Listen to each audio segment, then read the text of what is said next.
Отпраздновали День защиты детей в поселке Усть-Мая. Там на главной площади, несмотря на холодную погоду, для маленьких зрителей устроили различные представления и провели всевозможные конкурсы. Более подробно расскажет Юрий Таюрский. Несмотря на ненастную холодную погоду, на главной площади районного центра поселка Усть-Мая собрались те, в честь кого сегодня во многих странах мира отмечается Международный день детей. Организаторы детского праздника постарались разнообразить торжественную часть, в которую включили выступления школьников и ребят из детских садов поселка.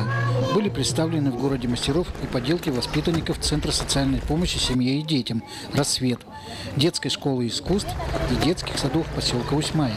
Мы каждый год представляем выставку. Детская школа искусств, в принципе, выставляет работы за год подготовленные по живописи, по рисунку, по декоративной композиции.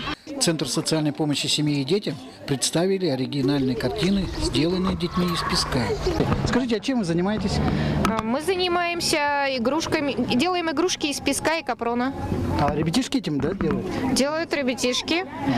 Мы делаем с ними. Вообще это из техники песочной арт-терапии. Но мы давно уже занимаемся песком, у нас разные варианты. Мы делаем картины из песка, просто игры на песке, игрушки. Вазы делаем песочные.